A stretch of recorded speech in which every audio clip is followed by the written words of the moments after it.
I went to a comic book garage sale that was advertised as a garage con.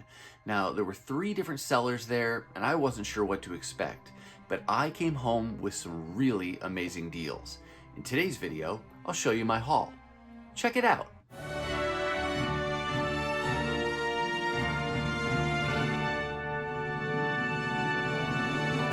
Hey everyone, and welcome to my channel. My name's Chris, and you're watching Northgarden Comics. I went to a garage sale that was strictly comic books, and I've been to comic book garage sales before. I've even been to a couple that have called themselves a garage con, but typically those sales have advertised right up front that it's a garage full of essentially dollar books, and then maybe they have some more valuable books on the side. In this particular instance, this was a comic book garage sale, also billed as a garage con. This one happened to be Garage Con 6, and I had never been to any of the previous 5 sales, so I wasn't sure how this particular sale was going to work. But this sale did not say up front that it was all dollar books, so it sounded more like just a little mini show that was made up of just 3 sellers in one garage. And it was about a 45-minute drive away from me, but I figured I'd give it a go and check it out. And I went and wasn't sure what to expect, but I'm really happy that I went because there were so many good deals to be had. Turns out I knew personally already 2 of the 3 sellers, and they historically have great deals, and this particular sale was no exception. And I did buy nearly a short box of books. Most of the books in the box today were 50 cents a piece. Some of them were $1, but nothing more than that. So right there, that tells you that the deals were tremendous. And they did have some more expensive books at all 3 sellers, but even those were really good deals to be had. And I saw people stacking up large stacks of books. One guy even had a long box that he filled. So lots of good deals to have. I did use self-control and came away with not quite a short box. As for the 2 sellers that I know, they do have an online presence, and I will put links to their information down below in case you want to check them out and look for them at different shows in the Twin Cities metro area. Also, I'll say, if you like this kind of content, please take just a second and hit that thumbs up, hit that subscribe, and ring that bell for notifications so you'll be notified when I upload my next video. Now, let's turn the camera around and check out this amazing haul. As we start out here, I'll tell you that these books are not in any particular order. Essentially, they're still in the order that they were in as I filled my box and then brought them home. So I feel like it kind of keeps things natural, and you see more how I found these things in the wild to begin with, but then also it mixes things up so it doesn't get too monotonous looking at the same title one at a time there. We'll kind of jump around, and we'll jump around eras as well. So I've got things that are, super new modern books all the way back to Bronze Age books and everything in between. All right, starting off, got a couple Star Trek comics. My wife is the Star Trek comic book collector, and this is issue 18, which is the final issue in the first Marvel volume. This volume started out by doing an adaptation of the original movie and then continued on for 18 issues after that, and this was the final bookend that she needed. I think after this issue now she just needs one more issue to have that entire first volume from Marvel. But then I also found this copy of issue something. I don't remember what it is offhand. At this era, they weren't putting issue numbers on the covers. You actually had to open it up and look at the indicia inside to see what issue number this was. But these I like to look for because my wife loves the vintage look, the trade dress of the title there, and just the old artwork.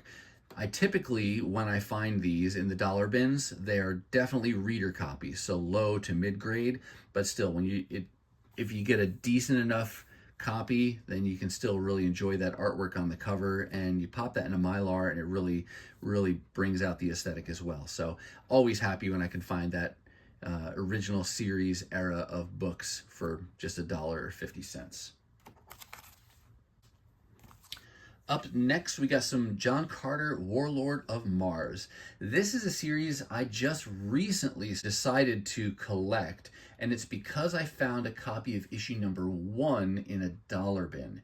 And there's only a couple keys in this volume, and number 1 is one of them that I wouldn't have expected to find in a dollar bin. But since I did, I figured, well, why not go ahead and try to put this volume together? It's just a cool looking Bronze Age series. It's got that Marvel Comics Group banner across the top, which I love. I love the Bronze Age era of books. I love the fantasy genre, and so I figured, why not? I'll go ahead and try to hunt for these now. I've already got number 1 out of the way. And at the Garage Con, I made some good progress. Found issue 3, 4, 15, and 19. So 4 issues down there, and I don't remember how many to go. I'll put a little text blurb on the screen there to say how many issues are in this volume. I want to say it's just 20-something in total at most. So happy to have made that progress. Cable is definitely one of my favorite X-Men, and this is an issue from his first volume back in the 90s. This is issue number 29. I collected this, mostly consistently in the early to mid 90s, and then stopped around 95, 96, somewhere in that era. And since then, I've decided to try to fill in the holes from the era I was collecting, but then ultimately, I think I'd like to put together the whole volume, which was like something like 107 issues. And I already have number 1. I already have number 107, the final issue. So really, it's just a matter of filling in the middle. And I'm trying to do that somewhat in order to try to get the lowest numbers first and then work my way forward. Just in case I ever decide I don't want to complete the whole thing, at least I'll have a solid run. And at the sale, I was able to make a little bit of progress there. I think this issue 29 was the lowest number that I needed up until then. This Churchill cover, I love it, but it has eluded me, and I don't see it nearly as often as I'd like. And it really captures that era of the 90s with just the size of Cable to begin with, and then all of the pouches, the giant gun. It just, I love it. So very 90s, but I like Churchill's style on Cable at this time as well. But found issue 29. And then also jumping into the 40s, I found number 44, 45, 49. And this starts to get into the era or the run that was done by artist last name Ledron, and his is a style that's grown on me as well. I've had others point out the kind of the highlights of his style, and it's one that I've appreciated the more I've looked at it. So happy to get into that run where I'm getting his issues now. And then 55, 56, and 57. So some good progress there to chip away at Cable Volume 1. Always happy when I can find Thor, the God of Thunder in the dollar bins. This is not just a single issue. This is actually a little trade paperback that they called Thor Resurrection, and it reprints the first handful of issues from Thor Volume 2 when it was part of the Heroes Return? Yeah, after the Heroes Reborn era. This was when Dan Jurgens was writing and John Romita Jr. was doing pencils on the first couple dozen issues or so. I have these single issues, but it was just a cool little trade paperback with a cool cover on it. So was glad to grab that for, like I said, 50 cents or $1. That's everything you're seeing today was either 50 cents or $1. Some Amazing Spider-Man. This is from Volume 2, issue number 530. Part of the Straczynski run that I'm working on, and one of the just couple issues around that Civil War era that I was missing. So really happy to find that.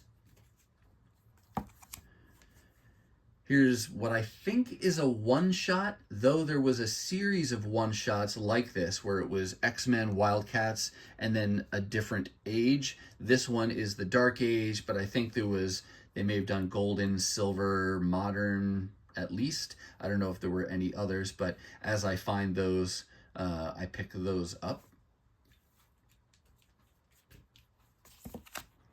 One more Thor issue, this time from Volume 1.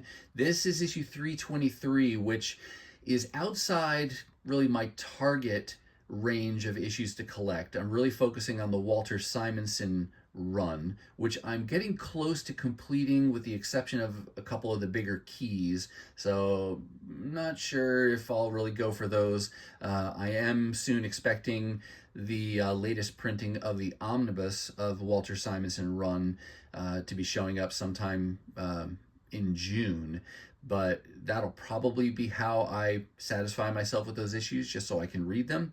But I am also always happy to pick up Thor issues that are earlier than that Walter Simonson run, again, because I just love the Bronze Age, love Thor, and it's just fun to pick these issues up when I can find them in decent shape for so cheap. So there's issue 323.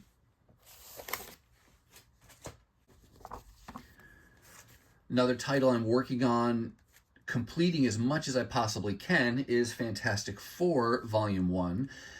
I started out just wanting to get the Byrne era. This is just a little bit before, or kind of in between, because I think he started out writing it, and then in like 230, 232, somewhere in there, he took over the full creative duties where he was both writing and drawing, and then had a really long run. But what started as just a desire to get the Byrne era has grown, and I've really come to love Fantastic Four as one of my favorite teams. And so now I want to get as much Fantastic Four in my collection as possible. And because of that, I really try to hold out and get them when I can find them in good condition and for cheap, just because there's so many issues to try to track down. And another one where, as you get to the lower numbers, it's going to be harder and harder to find those. There's a ton of really valuable books in there. And so I'll probably go the omnibus route for those. And then whenever I can find issues in the dollar bins for some of the higher numbers, I'll go ahead and do that just to eventually build out a complete run of Fantastic Four. But at the sale, I got issue 224, 225, 228, and 234. As a starter, I can promise you there's some more Fantastic Four coming still in the box that we've haven't uncovered yet.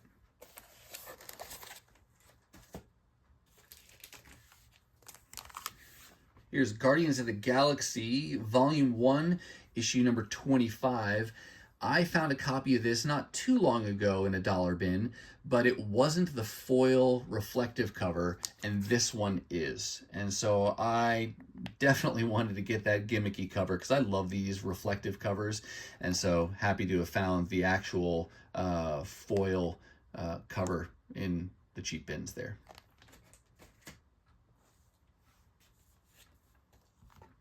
Found some Marvel Age to help build out my run. This issue is from the main run, issue number 76. It's a news title from the 80s, 90s era. We're talking pre-internet for all you young folks out there, the way we got our comic book news at the time. But I love the interviews, I love the previews, I love the nostalgia of the covers and the art. And so I'm trying to build out this run, fill in the holes that I didn't collect back at the time, and then just build out the end of the run as well. I got this one, obviously because I didn't have it, but this is a John Byrne cover with She-Hulk, and I don't know if you can completely tell in the video, but it looks a little funny in person. Part of that is the cover itself, because you got She-Hulk under a beach umbrella, and so a lot of it, you can see she's in the shade, so it gives it almost a dirty looking appearance to it, although it's just the shading under the umbrella. But this particular copy does also have some scuff marks of something where something rubbed off on it. And you can see some black in the white letters of the title, and then there's some black, something rubbed off here down in the sand and on the beach blanket and things. So it's kind of a combination of the shading and some actual dirt. I don't know how much of that I can clean up, but because it was just 50 cents or $1, I definitely wanted to get it, fill the hole, and then I can keep my eyes peeled for an upgrade copy at some point down the road when I find it. But glad to have found that. But then Just as happy, I also found Marvel Age Annual #2, which surprisingly I didn't have. I really thought I had these already, but that's where using something like CLZ definitely helps. And not just having it, but remembering to check it before you buy the book or leave it behind, as the case would have been here. I thought for sure I had a copy of this, but I searched and searched, couldn't see it anywhere in my CLZ. So I said, okay, I'll go ahead and get it. And I'm glad I didn't leave it behind, because it turns out I didn't have this issue. And I also didn't have this copy of Marvel Age Annual #4 with a really great Art Adams cover. So glad to have scored those two books for just $1. And again, glad I took the time to look in my CLZ, not just go based off of memory. Because if I went off memory, I would have left these behind and said, oh, I have those already, skip them. But glad to have checked and glad to have added them to my collection.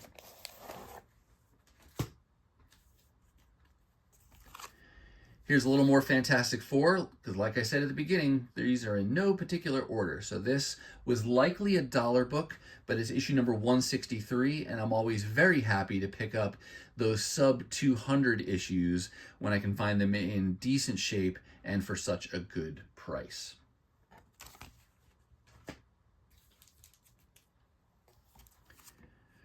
More foil reflective beauty here. This is X-Men. What issue is this? I don't know. It says anniversary event, so it's probably some milestone issue. I'm going to take it out, though. This is issue number 50. That would have been my guess, or like 45 or something. But this is a wraparound, again, metallic cover. This was another one where I wasn't sure which version of the cover I had, because I think in my CLZ it just has it listed as issue number 50. I don't know if it had a special reflective version called out as a separate variant, but I figured I'd err on the side of caution and buy it. And I'm glad I did, because the version I do have in my collection is same cover but not reflective. So glad to have added this version now to my collection as well. And then I found this cool book, Spider-Man and Daredevil Special Edition. You're going to see a couple more of these later on in the haul, and I think I have something like this for a different title or character, but this is a reprint of some of the pair-ups of Spider-Man and Daredevil, but just a cool kind of special edition to add to my collection for cheap. So glad to add that one. This was a really fun find.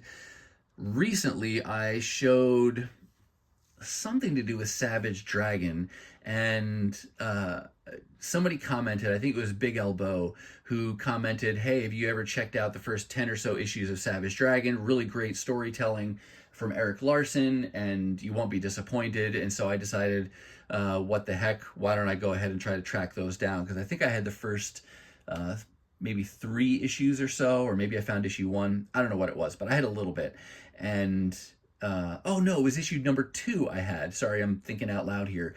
I had found issue number 2 from this volume because it had the Teenage Mutant Ninja Turtles on the cover, and that's when Big Elbow said, hey, you really should get some more of these and read them because you won't be disappointed. So anyway, I found like the first 10, 11, 13 issues, something like that.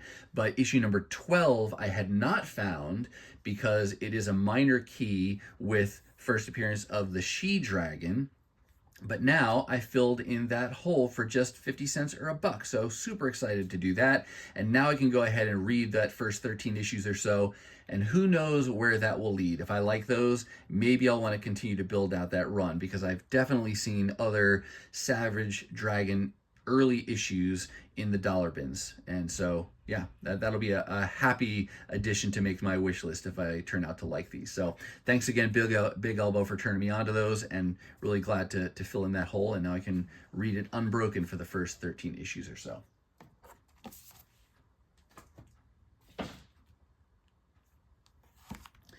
I'm working on Dazzler's first volume, and so this was just one more issue towards that, issue number 12.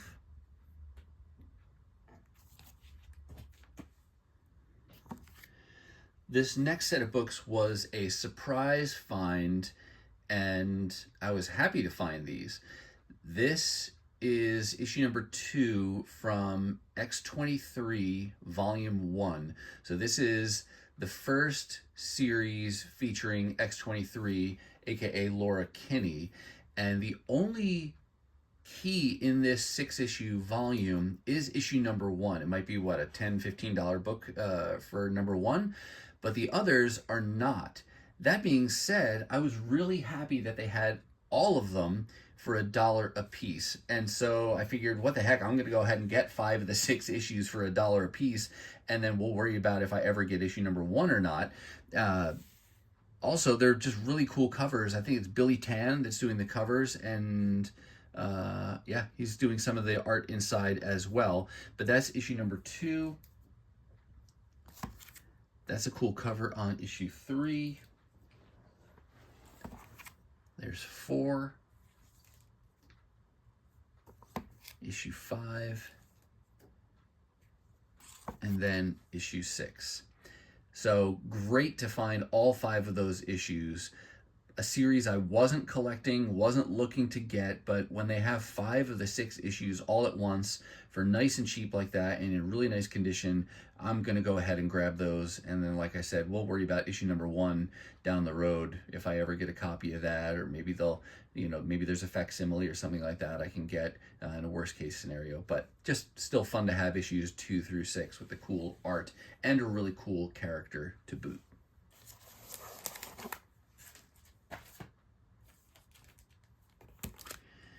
You'll see some Spider-Man sprinkled in here. There are certain runs of Spider-Man that I'm collecting. You saw the issue from the Straczynski run earlier. This issue, Peter Parker's Spider-Man, is issue number 76, which is part of the first adjectiveless Spider-Man title that was kicked off by Todd McFarlane back in the early 90s. Later in that volume, they started putting Peter Parker Spider-Man on the trade dress, but I don't think the formal title ever changed until after issue 90, whatever it was that ended this volume. Then it restarted with a new number 1, and then it was called Peter Parker Spider-Man with the same trade dress.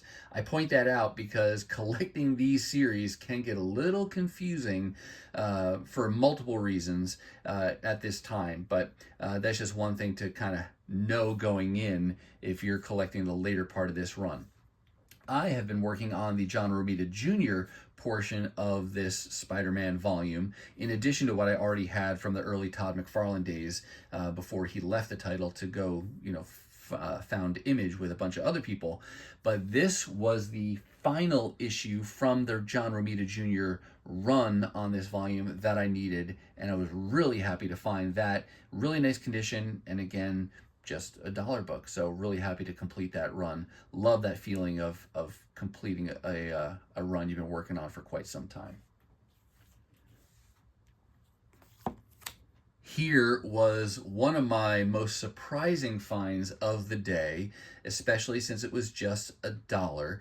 This is Marvel Team Up number 79. This is a key because it's an appearance of Mary Jane as Red Sonja, I believe. I haven't read it yet, so I don't know exactly what's going on in the story, but the Mary Jane Red Sonja connection is what makes this a key. I do own this as a reprint in the form of a Marvel Tales issue, and I would have been happy with that. I never would have thought I'd find the Marvel Team Up version for just $1. Now, I don't know how clearly you can see it, but there is some kind of damage going on here. I don't know if that's dirt or what that is. I haven't tried to clean that yet. I might take some Absorine or cotton swabs and try to see if I can clean that up a little bit, but even if I can't, to find this issue for just $1, I was really happy. And I even pointed this out to the seller. I said, hey, is this supposed to be in the dollar bins? Is it meant to be at least a $3 book because of the damage? And they said, nope, it's just $1. So grab that one right away when it was just $1. So you never know what you can find in the dollar bins. It's not going to be 9.8 versions of some of these keys, but you still might be able to fill that hole for really cheap at the same time. So glad to have found that.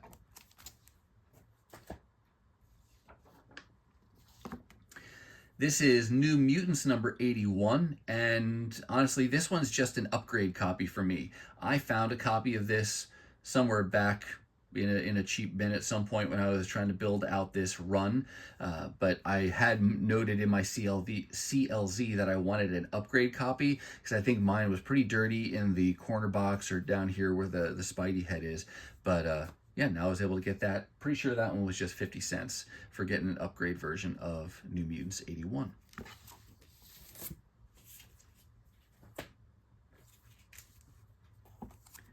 Told you there were some more special editions coming. These are the Captain America special editions. Sometimes it was just a one-shot, sometimes they did a couple of them, but again, it reprints a couple early stories featuring whatever character it's talking about. In this case, it's Captain America. Here's special edition number 1, and then I also found special edition number 2. And I think this was just the 2 issues, but again, cool covers, cool reprints, happy to score those for $1.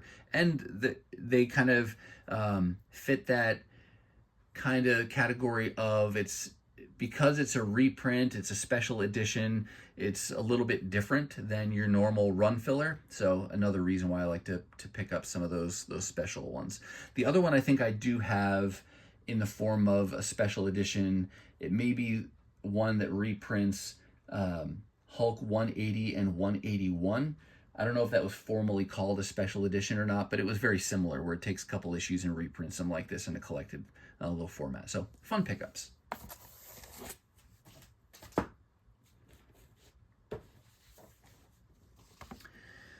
I don't have many Iron Man issues on my wish list, but some of these early, to mid 100s, there was a run where John Romita Jr. did the pencils, and it was an earlier style for him, so it doesn't have all the characteristic look that you saw, for example, in that Thor trade paperback that I showed you earlier, but still a fun thing for me to be hunting for.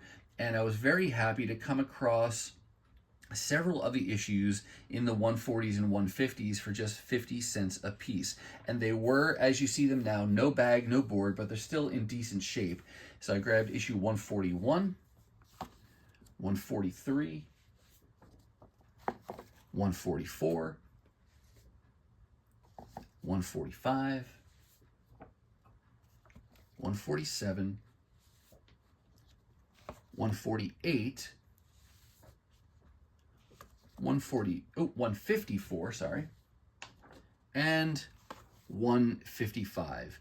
Great covers, great colors, and really helped me make good progress on getting that John Romita Jr.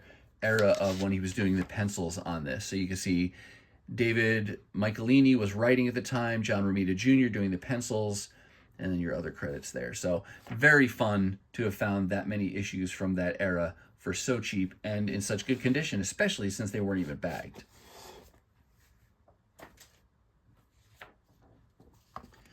Here's just a random copy of What If number 23. I got this for the X-Men on the cover, and because it's an X-Men featuring, the story features the X-Men, so just glad to grab that one. And then there's a little whoops, those got out of order a little further. One more from the Iron Man run that I just finished showing you. So got issue 156 as well.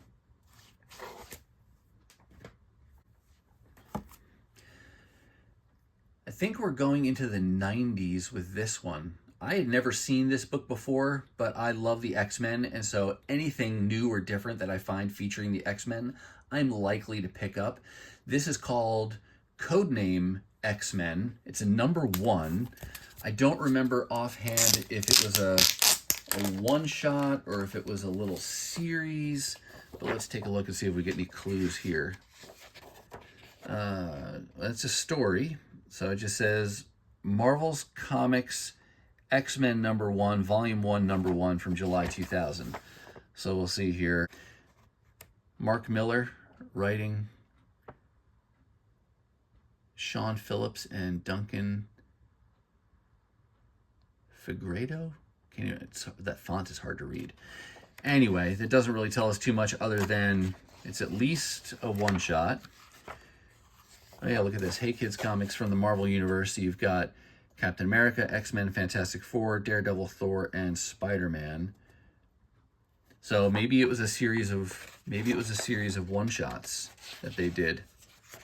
Let's see if, yeah, it just end at the end there. So maybe it didn't continue. But like I said, that I didn't think that much about it. It was just an X-Men related book that I had never seen or heard of before. So for 50 cents, I'm going to go ahead and, grab that and then look it up and see what's going on with that. If you know more about this or these series of books, go ahead and let us know down in the comments.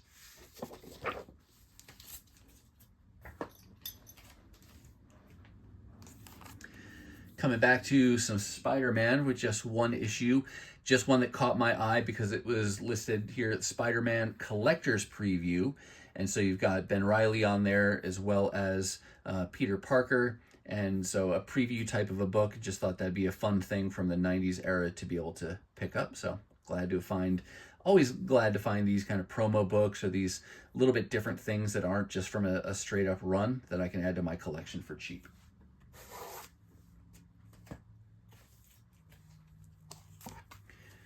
Love to find some early Bronze Age Captain America issues. Another title, not trying to get everything, but I've got some runs here or there that I'm trying to get, and always happy to find the early Bronze Age stuff when it's in modestly good shape. It doesn't have to be high grade because I am looking to get it for 50 cents or $1 usually. But if it's in presentable shape and readable shape, then I'm usually pretty good with that. But I found this copy of issue 191 and then also 194.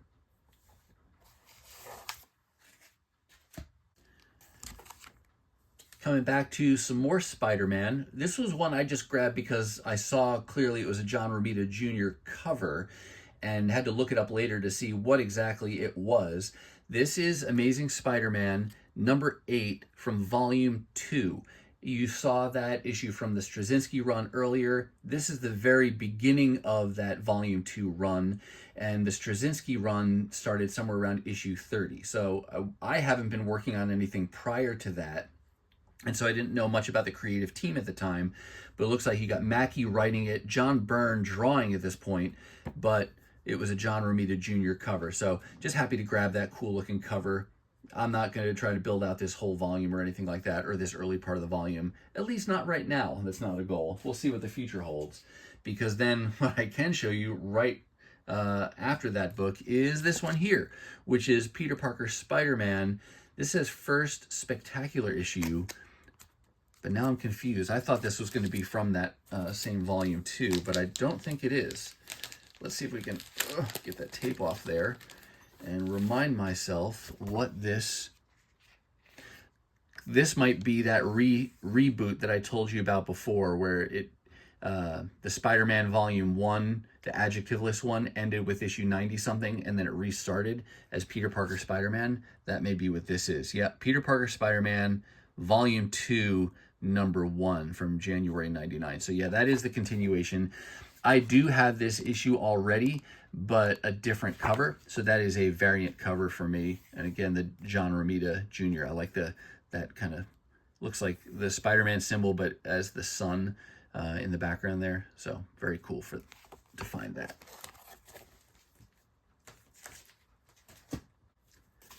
Back to some Thor that I found from the early Bronze Age here. We've got issue number 252 and 316. Again, just happy to pick those up when I can find those for cheap.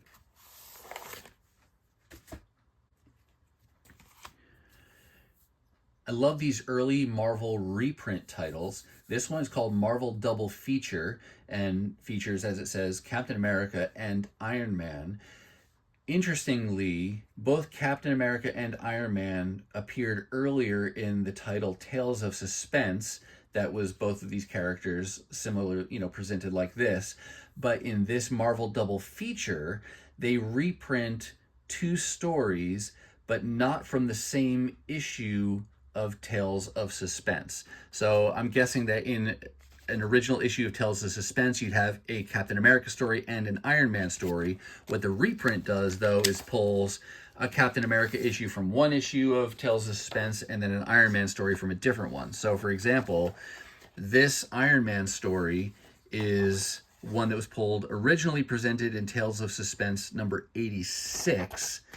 But then if I flip through here to get to the Captain America story, here you've got Captain America, originally presented in Tales of Suspense number 79. So it's a reprint of the Tales of Suspense, but it pieces together different stories from individual stories from different issues. But I just like it because in a lot of cases you get the really cool early Kirby art, and it's just a fun, affordable way to be filling out some of those stories. So I found issue number 3, and then also issue number 5, and then issue number 15. That's a really cool cover, but always happy to pick those up.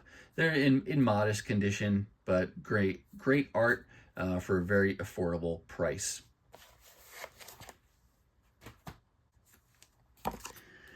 Here we've got Witchblade Tomb Raider number 1 with a Mark Silvestri cover.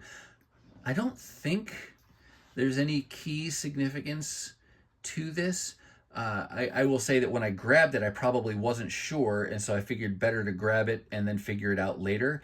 But I don't think there is, if I'm remembering correctly. But still, really cool cover by Mark Silvestri, and 2 cool characters.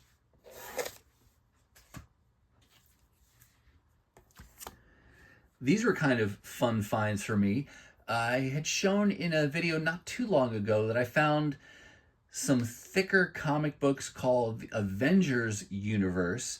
I think it was issues like 1, 2, and 3, something like that. And I wasn't sure what they were, but bought them since they were 25 cents or 50 cents a piece. And when I got home, realized that they were reprints of different Avengers stories from different volumes and series. Now I find there were also X-Men Universe comics as well. These ran longer than the Avengers one, I think, because I don't think the Avengers one ever went as high as issue number 13. But the first one I found for this was number 13, and then number 14, and number 15. And you could see this was 90s, and they were leaning into the computer animation that was available at the time. But these are also reprints. Sorry if that tape removal is really loud when I do that on video. But you can see the table of contents here. You've got reprints from an Uncanny X-Men story, an X-Men story, and then a Cable issue also reprinted in here as well. So it's nice and thick. You get a lot of pages of story for the money, even originally. But I like them because, again, not everybody's going to have these. And I don't know how many they did of these. Just kind of fun, because I rarely see these kind of reprints. Just fun to pick those up. And there, we know there's at least 15, so I don't expect to find the others anytime soon, but I will definitely be keeping my eyes open for those down the road.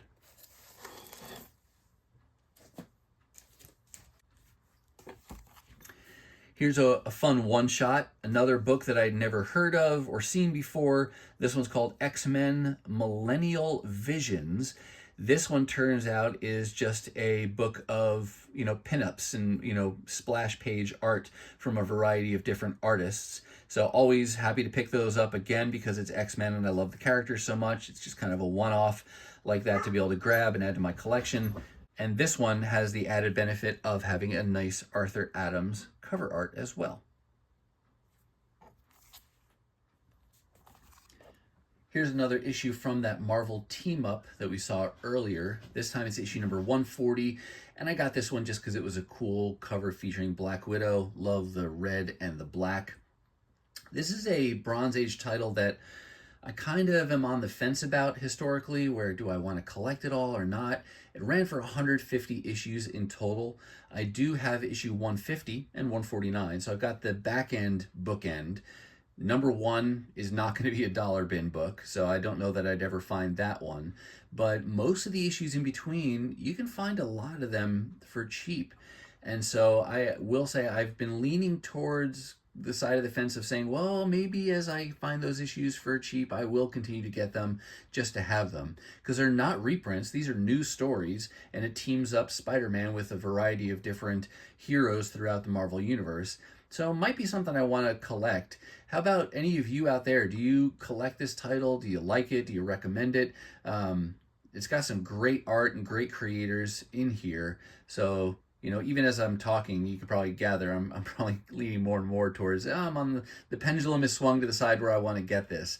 But we'll see, and I'll keep my eyes out. But for now, happy to find that issue number 140 with a really cool cover on it. One more issue from Marvel Age. You saw annuals, 2 and 4 earlier. That was a different seller than this one. This is annual number 1. So another, happy find. So in one sale, I was able to find 3 of the 4 annuals that were done for Marvel Age.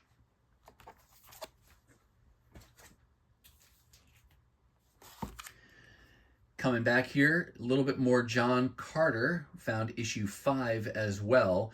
And I'll say that this is always the hardest part of shopping at multiple vendors at the same sale, because you can use your CLZ app to look at your wish list to avoid buying duplicates, but when you go to one seller and you find a bunch of books and check off a lot of those books on your wish list, and then you go to the next seller, well, you haven't added those books into your CLZ, so you have to be checking the physical piles that you already have to make sure you didn't just go and buy that issue at the seller before this one, to make sure you don't go and rebuy it at the same show. So I know these are if these are my worst problems in the day, they're, I'm doing pretty good, right? But it's still a factor that we have to face when you're buying from multiple people in the same day. Fortunately, I didn't have that big of a stack to check, and I knew I hadn't bought issue number 5. So I added one more issue toward completing my John Carter run.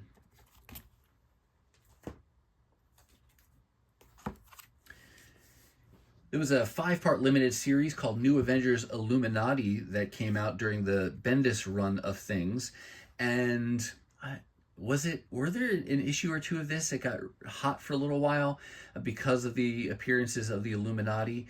I don't remember off the top of my head, but I've never had any of the issues of this limited series, other than it turns out I do have a reprint, another one of those combined reprints where it reprints the Illuminati issues 1 and 2 from this limited series.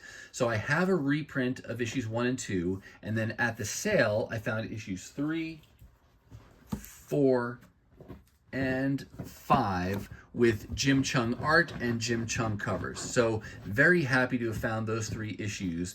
At the time, I got these 3 because it was the only 3 they had. They didn't have issues 1 and 2, and so I was happy when I got home to check my app again to say, hey, look, I already have issues 1 and 2. So now I can actually read all 5 of them, but I will still hunt for the single issues of 1 and 2 if I can find those down the road.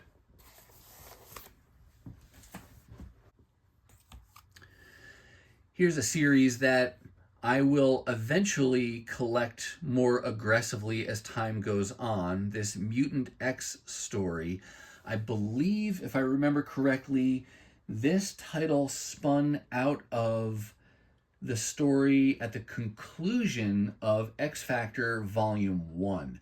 I think that series ends with the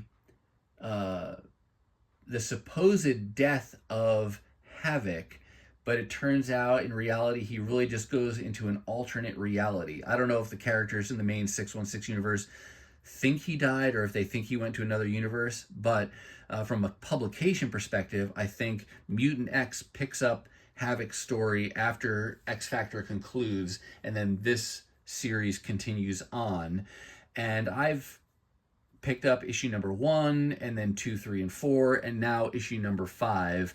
I'm just picking them up periodically as I find them, not really putting any kind of focused effort on it, but at some point here, I'm sure I'll stumble across a run for 50 cents or a buck a piece in good condition and really try to build that out. But so far, I've been able to get these just in order, and so I may continue to do that and try to build that out somewhat more organized than just picking up whatever I find whenever I do, and then maybe I can read them as I go as well. But for now, one more issue in order checked off the list.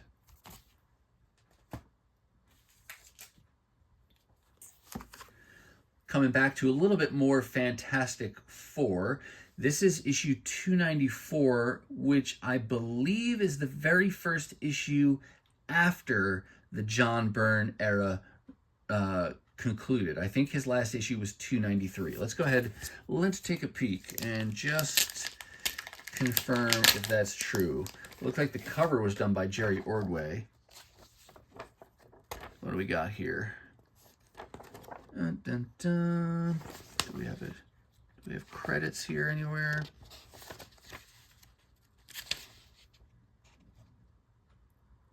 Nope. John Byrne is the plotter, and then Roger Stern is the scripter, and Jerry Ordway is the penciler. So we're right at the tail end. Maybe this finishes out. I know that the John Byrne era ended right around this time, but like I said earlier, I'm not focusing I'm not limiting myself to the John Byrne era. I want to get all Fantastic Four as I can. So that was a hole I needed to fill. But then I also found 297, which is definitely after John Byrne. Let's do a quick check on that one. I don't think my memories are that bad as to when his era ended. Yeah, Roger Stern writing, and then John and Sal Buscema doing the pencils on that. So yeah, we're definitely after the John Byrne era there. And then here's issue 298, and then 303, and it's going to continue here. I found some more, actually. We're going to jump ahead, though. Here's 335. This actually is part of when Walter Simonson had a short little stint. But I think, was he doing everything? He may be another one where he was writing some, drawing some, doing all of it sometimes. It gets confusing again. I'd have to check the reference online to see what he was doing on each particular issue. But then there's 336 as well from that part of his run also. So good progress there on Fantastic Four. And soon I'll have completed the creator-specific portions of the runs that I'm working on, like Walter Simonson, John Byrne, etc. And then it's just going to be a free-for-all, picking up whatever issues I find in good condition and for cheap, just to continue to build out Volume 1. I have all of Volume 2. Volume 3 is a big one that I still have a lot of holes in.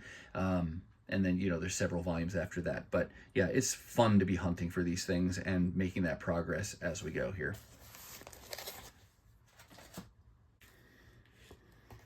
All right, we're coming into the home stretch here. Just a couple more titles to show you.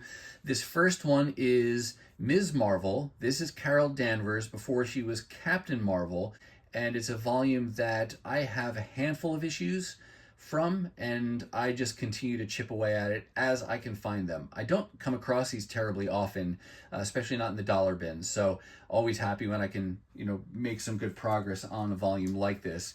At the sale, they had issue 2, issue 16, issue 18, and issue 19. So that was good progress on that volume. I want to say, I'm not even going to guess how many issues this volume ran, but I'll continue to chip away at that until I can complete this volume.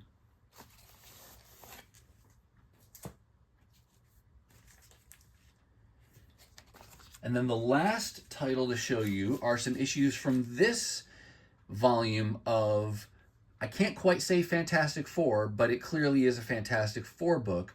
This was done during the Marvel Knights era of things, and I can't remember even if, or I don't know, I should say, I don't know that I've known. I don't know if these stories are considered in continuity with the Marvel 616 team, or how they fit in with any Fantastic Four that was running concurrently. I know they, fall under this banner. This title does feature the Fantastic Four, but the title of this volume is just called 4. And I only recently stumbled across it, didn't really know anything about it, and clearly I still don't know a lot about it, but I know I love the characters, so I want to build this out. And so on this sale day, I'm very happy that they had issue 1, because that anchors the beginning of the collection for me. And they had issue 2, 3, 11, 12,